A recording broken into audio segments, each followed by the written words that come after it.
Let me blow your mind today. So you've heard South African media saying Zimbabwe is a failed state and South Africa must not become like Zimbabwe. But did you know that the black economy of Zimbabwe is bigger than the black economy of South Africa? Here's what a South African got when they decided to ask AI while we were debating on X. Zimbabwe's total GDP is estimated at 44 to 47 billion in 2025, with the informal sector at 64% to 76%, and the economy is growing at 6% in a population of 17 million. South Africa's black-owned economy share is low, 5% to 7%, equating to 20 to 30 billion of a 400 billion GDP, with an overall growth rate of 0.9% and a population of between 50 and 56 million. So, South African blacks are between 50 million to 56 million. They share an economy of 20 to 30 billion. Zimbabwe has got 17 million people and they've got an economy of 45 billion. Which of those is richer?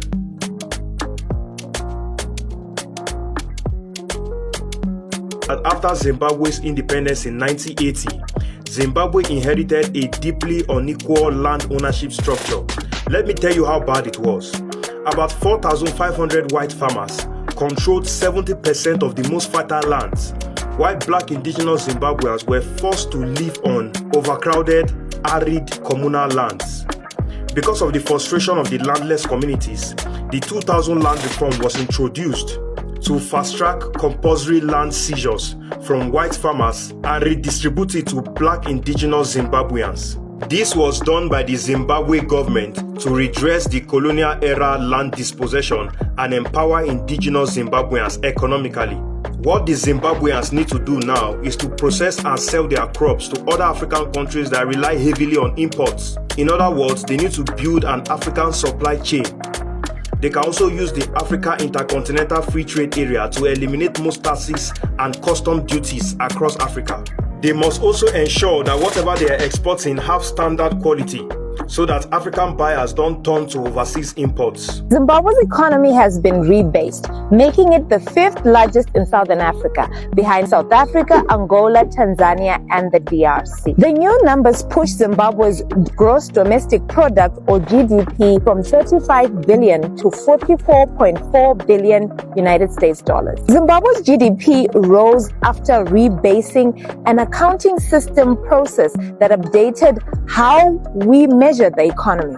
It included new sectors like informal businesses, mining ventures, and services that weren't counted before. So this jump doesn't mean Zimbabwe suddenly got richer. It means we have updated how we measure what's already happening. In theory, a bigger economy means a stronger tax base, more investment, and more resources to improve people's lives. Government says the expanded economy can help pay off debt and invest in services. But without clear reforms, there's a risk that this growth remains just a number on paper. So yes, Zimbabwe is now a top 5 economy in SADC. But until that means better wages, working hospitals, stable prices, and more jobs, most people won't see the difference.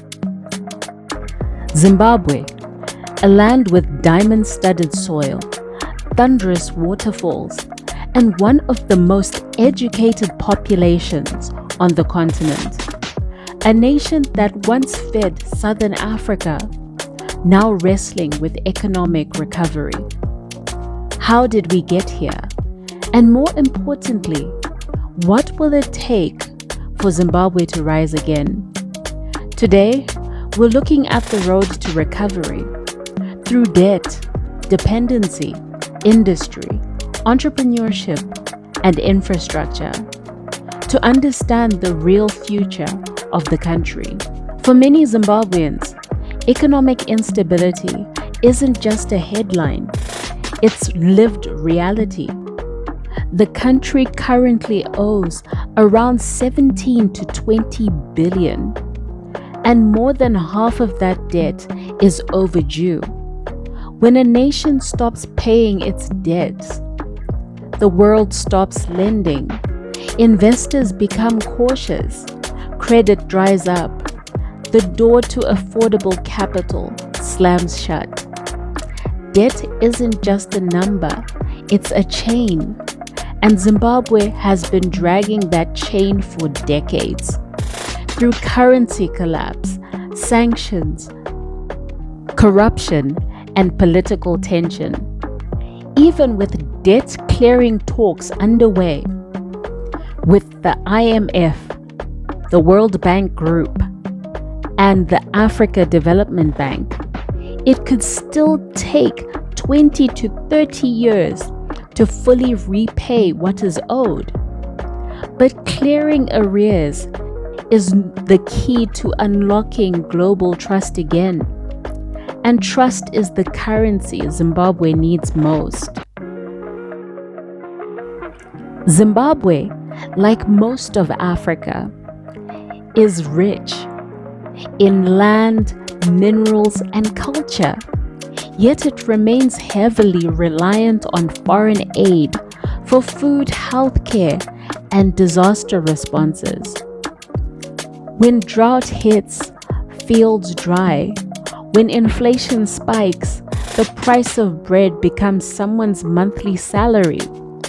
Humanitarian relief helps us survive these storms, but it also carries a message. The world believes Zimbabwe is still in crisis. To shed this dependency, the country must do more than survive. It must produce, export, and rebuild the systems that create stable livelihoods. Aid can save lives, but it should not define the nation's future. Behind me is Implats Zimbabwe, or what they call Zimplats. This is Implats' biggest mine and most profitable mine. This mine contributes about 40% of the platinum that is produced by Implats. And this mine and this processing plant is here in Zimbabwe. This also contributes over 50% of Implats' profits. But this is something that you never hear in South African media. This Implats plant, or Zimplats in Zimbabwe, is one of the biggest employers of Implats executive staff.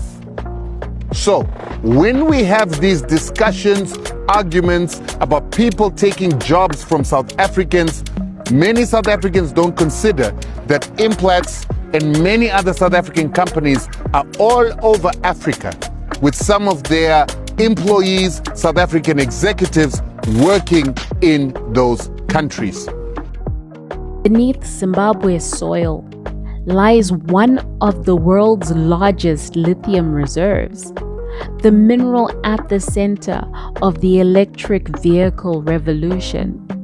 Mines are expanding, new investors are arriving, but the challenge remains. We export raw ore while others manufacture the batteries. The real wealth leaves the country before it ever lands in our pockets. The problem with Zimbabwe is that if land reform is successful in Zimbabwe, they're going to want it in South Africa. Zimbabwe is actually recovering, and that land reform is working. Land reform should not be a problem in Zimbabwe. One landowner had 475,000 hectares of land. That's larger than Belgium. Nearly 20 since black Zimbabweans gained the right to rule themselves, while more than half the land area of Zimbabwe is owned outright by a mere 4,500 white farmers. In fact, the biggest positive is not the economy. It is the fact that 4,000 white people owned 80% of Zimbabwe. That has changed.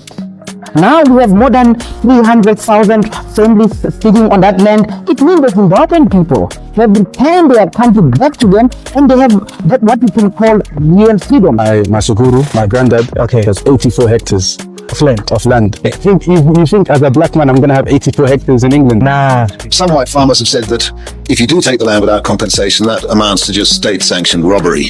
Well, that's exactly what they did themselves. When they do it, the question of human rights is not raised.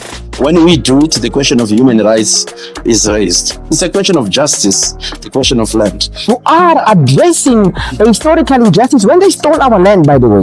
Here, they're not saying, oh, we're taking your land because you're being unproductive. They destroyed the productive systems of our people. Since by colonization, stealing land from the original people, indigenous people of the country. But we agreed at Lancaster House that there would be land reform. Accumulating evidence that land reform in Zimbabwe is not a disaster. Particularly on the small scale A1 farms, production is going up.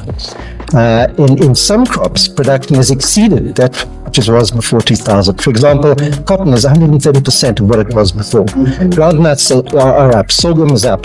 Tobacco has been increasing in recent years. It's up to 70% of what it used to be.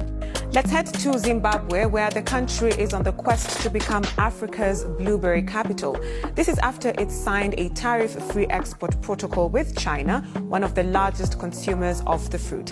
The southern African country is one of the world's youngest and fastest growing producers of blueberries, which are also known as superfood and increasingly popular in global markets. Berry production is expected to increase by 50% this year to 12,000 tons. The BBC's Shingai Nyoka visited a blueberry farm about 30 kilometers west of the capital, Harare. With blueberries, avocados, citrus, and hemp rising, Zimbabwe could reclaim its role as the breadbasket of Africa. But it must invest in irrigation and climate-resilient farming, and then tourism. What's up, guys? I am in Zimbabwe after spending a couple days in Harare. I'm outside the airport, and I just wanted to make a video just to say what a sick time I had here. I have so many Zimbabwean friends. My dad spent part of his childhood growing up here. I lived in a digs with Zimbos, and I finally got to the country, and I must say, I really enjoyed it. Firstly, the weather's amazing. Secondly, people are much the same as Zimbabweans in South Africa. They're very friendly, very gentle. They don't have the violent streak that us South Africans have. It's safe. I was walking around by myself, and also I noticed when you greet people, they greet you back and are proper friendly. Also, coming from Cape Town, obviously I'm a bit arrogant about our restaurants, but there's really nice places to eat here. I was really impressed with the restaurants, and there's nice things here. From Mosiaotunya to the Eastern Highlands, this nation has wonders the world dreams of seeing. Yet without strong marketing and advertising, air connectivity, and hospitality investment, much of that beauty remains a secret kept too well.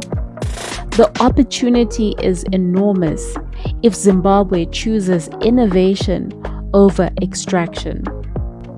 No economy moves faster than the roads beneath it. Zimbabwe has made progress. Harare's airport expansion, the revamped Beitbridge border post, and new power units at Hwange show that growth is possible.